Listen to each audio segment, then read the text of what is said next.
venit și momentul cursei. Vorbesc despre cursa de 54 de km din Slovenia. Am venit acum 2 zile aici și între timp m-am pregătit, mi-am ridicat hitul și astăzi este ziua cursei.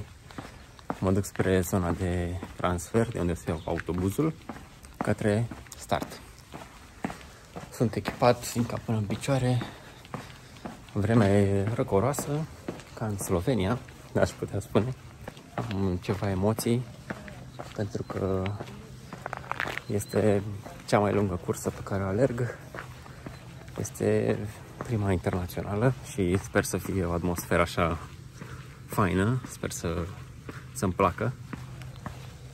Și e prima dată aici în Slovenia, pe alt fel de teren. Timpul o să fie frumos, vremea arată foarte bine astăzi, avem și nor, avem și soare și sper să mă descurc bine. Nu cred că sunt în cea mai bună formă de până acum, dar na, sper să mă descurc. Fac acest clip ca să îmi amintesc și eu cum a fost la primul meu ultra, cum am simțit, ce emoții am avut și să rămână pentru viitor, ca motivație, desigur.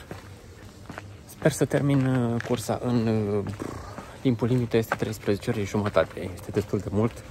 Eu mi-am calculat 7-8 ore, cam atât aș vrea să fac, dar no pressure, nu am un target, pentru că nu știu cum mă voi simți de-a lungul cursei și cum o să evoluez. Gata, vă las și o să vă mai arăt cadre pe parcurs, de pe drum și apoi de la start. Ciao!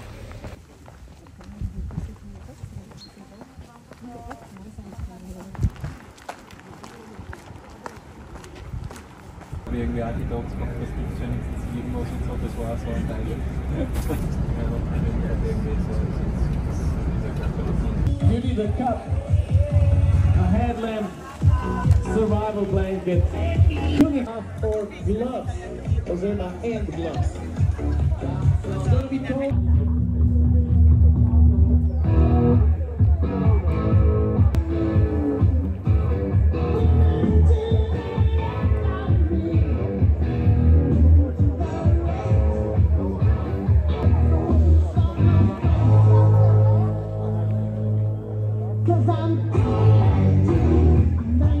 Gata, am terminat încălzirea și urmează să începem cursa. Mai avem cam 15 minute până luăm startul.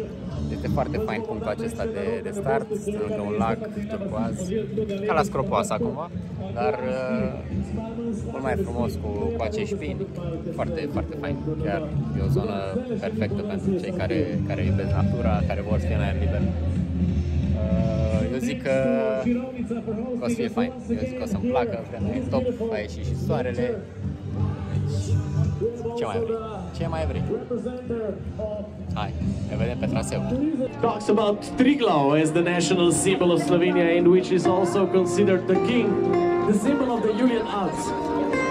The song was composed by Jakub Aljaž, who served in Kranjska Gora Dolje and had one 7, 6, 5, 4, 3, 2, 1, let's go!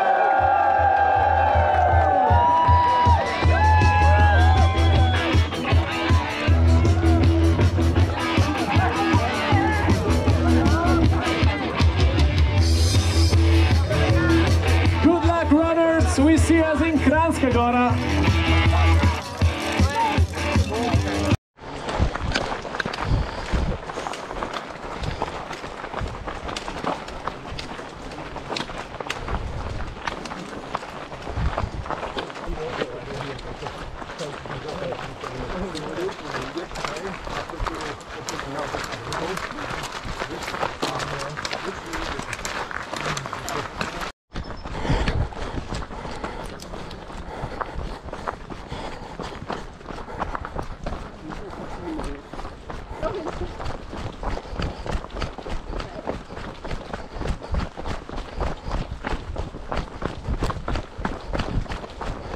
Am trecut și de kilometru 5, primul checkpoint.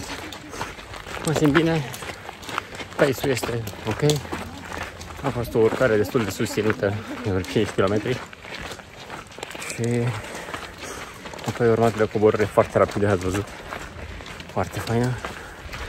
Iar în față ne așteaptă o urcare lungă. Cred că cam 800 de metri. Diferență de nivel pozitivă, sigur. Deci, greu, abia acum începe, până acum m-am încălzit.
Kilometru 10 și ceva, aproape 11. Urcarea asta parcă nu se mai termină. În schimb, peisajele de aici sunt incredibile. Intrăm acum în plafonul de nori. Deja temperatura e mai mică puțin. Scoatem aburi și abia așteptăm să vedem ce se află după nor.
kilometru 13 de valea asta glaciară superbă chiar acum. Și din câte știu, de pe hartă mai avem o urcare cam de 3-400 metri diferență de nivel. Și apoi ajungem și la al doilea punct de alimentare.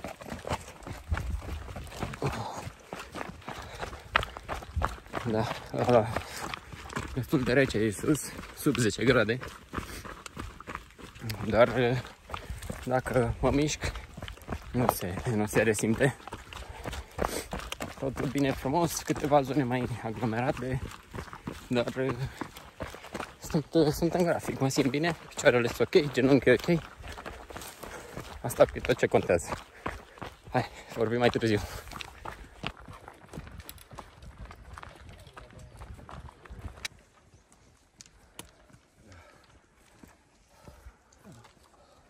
Sprawmy sobie tu podczytycie.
Ja, кажи за побольше.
La kilometrul 32, 33 aproape. Deja încep să mă resimt. Acum avem doar coborâre și o porțiune de fals drept cumva, fals plat către final. Și deja mă resimt. Aștept cu nerăbdare punctul de hidratare de la 36. Începe să-mi doară și genunchiul.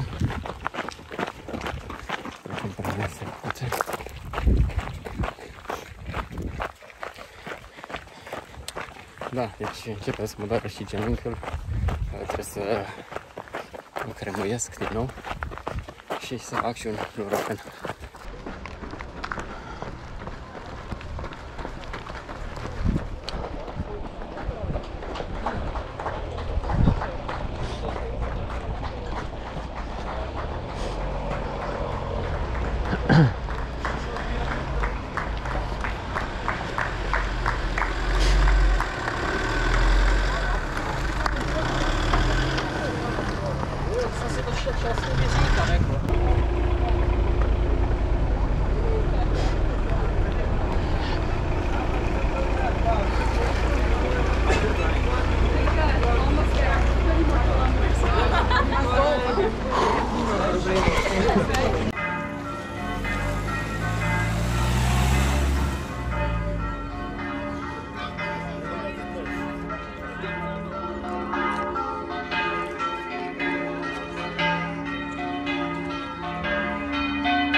Countries we cannot even pronounce their last names, so the whole world is running today here in Kranjska Gora, Julian Alps Trail by Utama World Series. So really amazing vibes here today. Great crowd. Thank you for all your energy, for all your cheering from morning until now, and we're not over yet. Gata. Hai că am făcut-o și pe asta. S-au strâns până la urmă 56 de kilometri, pe care am alergat în sub 10 ore, mai exact în 9 ore 45. M-am detașat destul de mult de planul inițial de 7-8 ore, dar na, asta este, traseul a fost lung, n-a fost dificil. A fost lung și solicitant, mai ales că după coborâri foarte lungi, cum am avut vreo 67 km de coborâre rapidă pe drumul forestier, apoi am mai avut câteva urcări care mi-au pus capac total. Deja de pe la kilometru 35 începeam să simt că pierd gazul, pierd motorină, pierd combustibil. Indiferent câte geluri aș mai fi luat, deja eram pe final. Așteptam cu nerăbdare să ajung la punctele de alimentare, unde să beau apă. Eram foarte deshidratat. Printre altele, Slovenia este foarte frumoasă pentru iubitorii de natură. Aici cred că toată lumea iubește natura, iubește mersul afară, pe jos, cu bicicleta. Deci trasee marcate foarte frumos, foarte corect, natural, cu elemente din lemn, nu cu fiare. Să nu mai spun de pista pentru trotuarul, sau cum vreți să-i spuneți, pentru biciclete și pietoni, care trece prin păduri, efectiv, deci nu este pe marginea drumului, este prin pădure, kilometri întregi. Deci, pentru un alergător, un biciclist sau orice altceva, este paradis. Totul este aranjat, totul este tuns, totul este verde, oriunde n-am văzut niciun loc neîngrijit. Da, a fost greu, mi-a plăcut, a meritat efortul și merită febra musculară. Chiar mă bucur că am reușit să-l termin. Nu am fost ultimul, au mai fost câteva zeci în spatele meu, atât la cate cât chiar sute la general. Chiar și cu toate aceste greutăți, mie mi-a plăcut. A fost diferit de ceea ce am alergat la noi în țară. Mi-a plăcut atmosfera, mi-a plăcut organizarea. Se vede că este o competiție UTMB, pentru că sunt foarte mulți participanți, foarte multe probe. Este o desfășurare de forțe pe tot parcursul celor 3 zile și, per total, mă bucur că am venit. A fost o decizie inspirată să fac upgrade de la 25 de km, cum am scris inițial, la cursa de 50, ca să petrec mai mult timp aici în Slovenia. Ce-i drept, am acordat prea puțin timp pentru a vizita și explora natura de aici. Poate mai mergeau vreo 2-3 zile în continuare, să mergem pe un traseu montan, să mergem la cascade. Au foarte multe cascade, au foarte multe locuri de belvedere. Deci chiar merită să veniți, de stat aici poate o săptămână doar și chiar și vara. Iarna puteți veni la schi, este superb, cred. Este și multă zăpadă, am impresia. Și cu asta se cam încheie calendarul. Azuga Băneasa, cam astea sunt pe listă pe final de an. Iar anul viitor nu știu ce va fi, nu știu dacă mă întrebați dacă aș mai alerga 50 de kilometri, poate că nu, poate m-aș limita la un 40-42, mai dormim o noapte, două și după ce mă revin din febra musculară, poate o să vă răspund cu alte cuvinte. Mulțumesc frumos că v-ați uitat la mine. Am încercat să surprind cât de cât atmosfera, traseul. Sper că mi-a ieșit, nu știu. Toate bune, drumuri însorite, poteci faine, marcate, nemarcate, cum vreți voi, să aveți spor la mișcare și să vă depășiți recordurile personale.